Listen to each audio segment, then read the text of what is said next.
Boss fighters, the game genre that anyone can enjoy. Dark Souls, Neo, Bloodborne, Bayonetta, Devil May Cry, Sekiro, Doom, Wolfenstein, the list goes on and on, but I decided to throw content creating principles aside and give these games ratings. See, normally I try not to give games ratings because, well, it's based off of my preference and what I enjoy, so just please understand that this is a matter of opinion. You're probably not going to agree with me, but we're going to just get right into it. We're going to start from the bottom of my list. The games that I haven't played, and I don't give a shit if I ever do play them or not.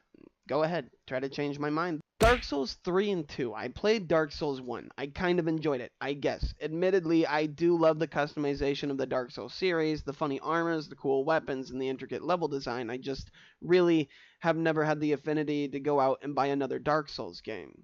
Now, I do like watching speedruns, but I just don't like playing it. And that's probably because no matter how many times I tried to get good, kid, I just couldn't. But alas, I digress. And maybe if I put a lot more time into it than I initially had, perhaps I would have fallen in love. But I know what I'm about to say is completely distasteful, but my mind is set on the Dark Souls series. Is just basically play one, play them all type of thing. And I know some of you guys don't like it, but I just see it as the newest one, just has co-op and a toxic community. I'm sorry I never got good, and I'm sorry for those gamers who aren't toxic that have to put up with the Dark Souls community. But I could just care less if I played another one ever again. Go ahead, Dark Souls alphas. Dislike the video because I disagree with you. A real hardened Dark Souls veteran would understand, though. And like I said, change my mind. Why should I get good? What's the point? I just don't see it. Anyways, moving on. The games that I have played and I just wish I hadn't. There's only one in this category. Sekiro.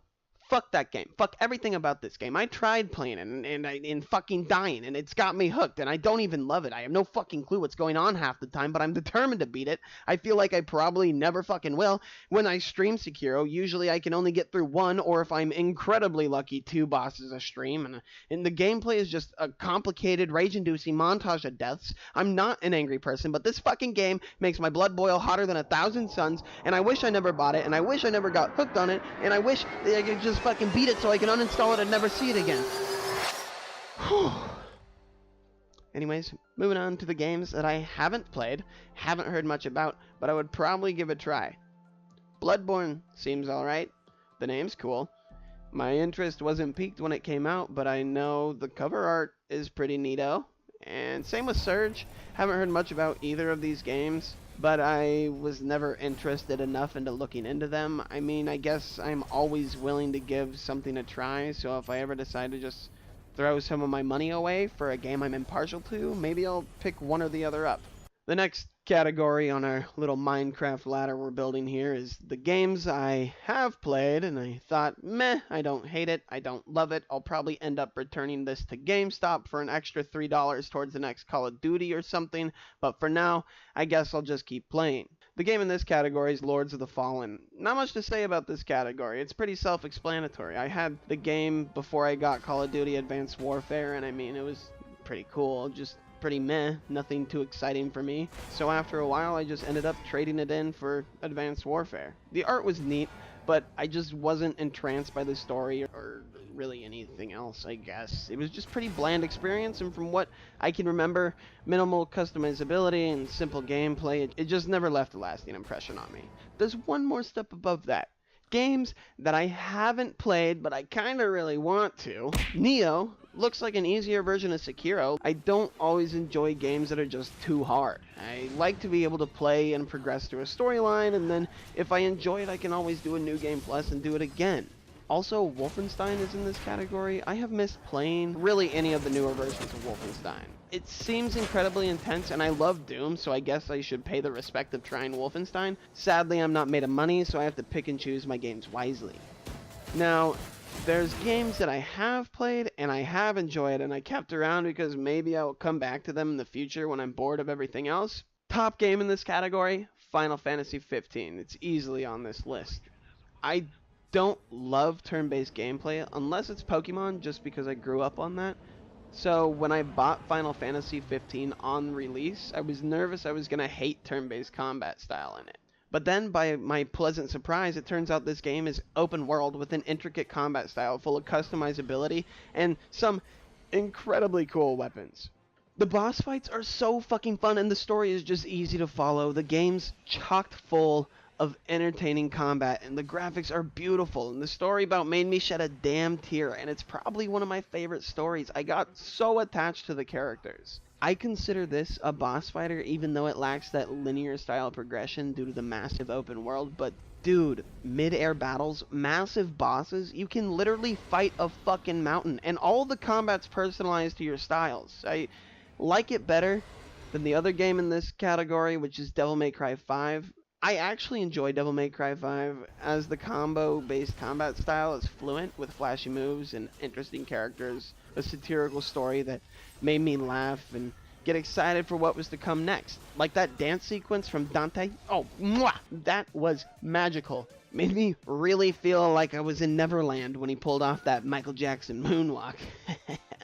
Too soon. Alright. Anyways. Also, the level design was great, and it had some dynamic arenas for some of the fights that just induced adrenaline by feeding the intensity of the battles. I had a blast with the complex boss fights, the colorful contrast between the attacks and the background. I loved the fast-paced gameplay and the variation the game offered, but I hated a few things about it too. Just a few. Not too much. Some just kind of important things. Which is why Final Fantasy 15 was better. Final Fantasy 15 didn't have characters like V. V makes dumbass remarks, he has a clunky, uncoordinated, and complicated combat style that has just too many moving parts. Although V as a concept, super cool. But V's execution, definitely subpar. But that wasn't the worst part about the game. The worst part about this game was actually Nico's shitty voice acting. Why the fuck would you cast her and think, hey, we should have a woman without a southern accent do a southern accent because nothing sounds more natural than someone fucking faking a southern accent. His research wasn't half bad. Came in handy. Mildly thank you for that. Don't lose your tits. I see them. I just don't get it. It sounds terrible, and it makes me cringe every time I see her or hear her talk. It's just bad. That's why Devil May Cry wasn't at the top of this list, because Nico's dumbass voice and V's poetry reading, fedora wearing demeanor. The flaws are just too great, thus bringing it down, especially when compared to high tier games like Doom. If you've been following my channel since I started uploading, I did a review on Doom. I made some pretty terrible jokes in it, but nonetheless, I still think it's one of my best reviews. This game is near perfection. Gore, violence, a minimal story because the story just doesn't fucking matter, heavy metal, chainsaws, even the title of the game is simple and perfect. Doom. That's it. Nothing long-winded, nothing misleading. There's really no better titled game in the history of video games that describes itself so well. But even the exhilarating test of reflexes, when you're jumping and crouching, dodging, blasting through hordes of enemies, it's still just missing something. Something that makes this game not quite God tier. Something simple that just wouldn't mesh well with the Doom world. Something that only one game has. One boss fighter to rule them all. There's only one boss fighter I know of that can cover all of the important bases of excitement, gameplay, a fun story, and most importantly, sex appeal, baby.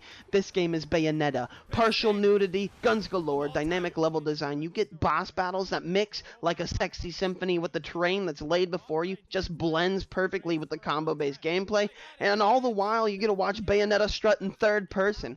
Let me say it again, everybody. Bayonetta in third person.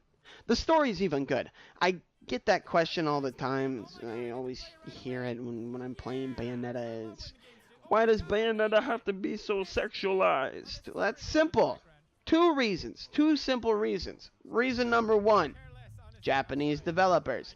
And reason number two, because it's fucking cool to have a bad bitch as the main protagonist, literally killing gods with entertaining gameplay and a story that you can just dive into and enjoy. It's fun. It's enjoyable. And that's what it should be. Just a riot to play. If you haven't played Bayonetta, I would just strongly suggest it. It's so much fun. So that's it. That's my list. That's basically the breakdown of every boss fighter I know of. I'm sure I missed a bunch, and if I did, feel free to tell me what ones. If my opinion offends you in any way, well, remember, it's only game. If you like some of the games I said I don't like, tell me why. We all have our own preferences. Or maybe you hate Bayonetta and Doom, which, if you do, you're a bumbling brainlet, obviously. But hey, tell me why you have that wrong opinion. Anyways, guys, love you all so much. Like always, have a great day, have a great night, have a great rest of your life. Wumsy out.